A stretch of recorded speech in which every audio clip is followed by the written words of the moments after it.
Well, cleanup operations underway in various places. They're underway at the Chris Hani Crossing in Vosloorus. No shop in that mall was spared during the looting that took place earlier this week. Also in Umlazi, you'll remember the scenes there, that absolutely devastated Macra. Will be live there with Tshego Moagi in a moment. First, we go to Vosloorus and our reporter Tshego Moagi there. Tshego, good afternoon to you. Good to talk to you. Thank you for joining us. What's the situation there this afternoon?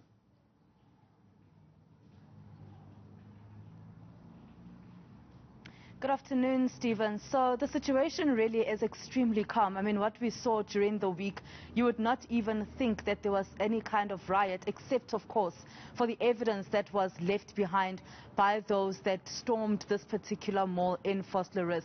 We are unable, Stephen, to actually get inside the mall, mainly because we are told that it is unstable, and there has been some water and there has been some kind of cleanup that has been taking place there. But let's just take a look, Stephen, at the damage that has been done, not just to the mall in itself, but and the big businesses that are inside the mall, but also the smaller businesses. And this is something that the marketing manager here at Chris Hani Mall has said to us, that, you know, the smaller businesses, how are they going to start now to try and rebuild? She did also mention to us, Stephen, that they're not even talking about rebuilding because they still have to get to a point where they are able to ensure that the building is safe and to actually do a proper clean up of this particular mall. It is a mall, Stephen, that, you know, if anybody knows this particular area, it's a very busy mall, especially during month end. A lot of people from various areas in Kataras, so that is the Kakatohong area, the Vosloorus area, they come to this very mall to get what they need because it is the biggest within the Kataras area. And you can just see, Stephen, the absolute damage that has been, the destruction that has been left behind by those that decided to loot this particular week. And these are small businesses, Stephen. These are small businesses that are not situated inside the mall. They are outside of the mall within the same premises, however, smaller businesses, and it's just really a question of how are they going to pick up from here, Stephen. I mean, there's so many different questions that come out of this. For some businesses, this will be the end of it. They just won't have the capital to come back. And that's got to be absolutely devastating.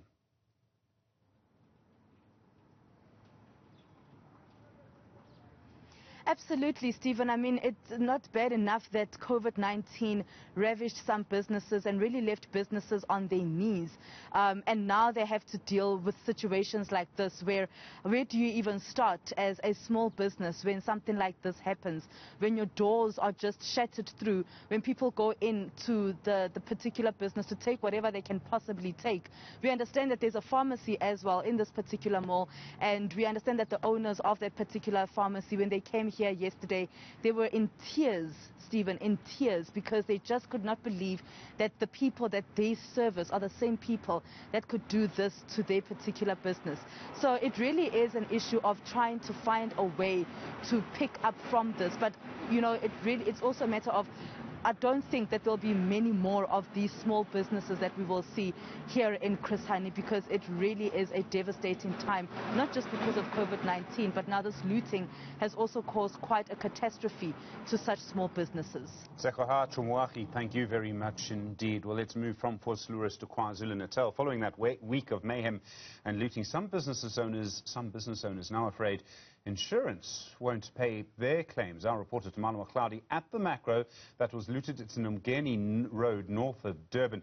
Tamala, good afternoon to you. I mean, this must be the worst nightmare for a business owner if insurance doesn't pay now. The worst nightmare indeed, Stephen, because some of the business owners that have been coming here during the time that we've been here, coming to inspect the property, coming to see what's happening, they had an absolute look of disbelief still on their faces, a look of absolute, being defeated. And this just sums up just the reality, because many are saying that without insurance coming in, there will be no way for them to rescue their businesses, and there will be no way for them to keep the jobs of those they employ. So quite a lot of knock-on effects that are going to come from this still, beyond the story of the looting. But residents have also been coming here to keep an eye on what is happening, curious to see if it was actually all real what they saw on TV. Let's speak to some of them. Sir, can you identify yourself for a record? Good afternoon, I'm Leland Reinecker. All right, Mr. Reinecker, what are your thoughts about what you're seeing now? As residents, I see you've come up with your black bags. What are you hoping to do? Well, first of all, I'm absolutely hot sore because I've been shopping at these malls for years now. My intention today was actually come out and clean up, help out in the country wherever I can, as small as I can. So I'm hoping that I will leave a positive footprint from today. And we've got a youth leader here, Stephen. She's also come out to offer her support. Bam, what are you hoping to offer in terms of help here? In terms of today, we came to survey the area just to see what kind of damage has happened here. And what I'm looking to do is I've started a project in collaboration with the Durban Youth Council, who I used to work with. And it's called Project Rebuild Durban, and it's basically a youth empowerment project where we want to clean up areas like this where there's been so much devastation and destruction, and we want to put our mark onto what we can do here as South Africans and as the youth of South Africa. As the youth of South Africa, you probably come to shop here every once in a while. Now that these stores are closed, how are you feeling? What are your friends saying about what has happened? What are young people like you thinking?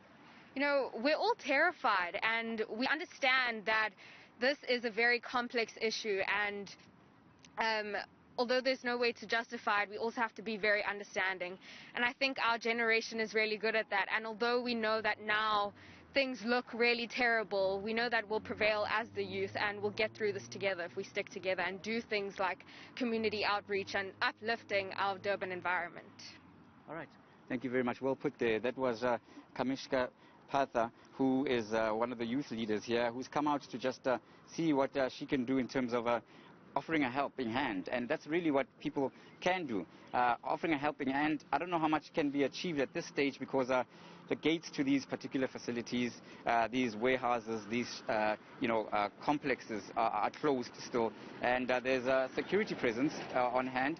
I'll just allow Senzo to come and show you what is happening here. You can see here, this is the entrance to the macro, and it's closed, even though you could see damage to the palisades, and this is where some of the looters made their way in. And if you could see beyond the palisades, Senzo's going to try to give you a shot, you still have some trucks on hand that have been stuck here since, and you can still see the impact and the effects of the looting, the carnage that has played out here.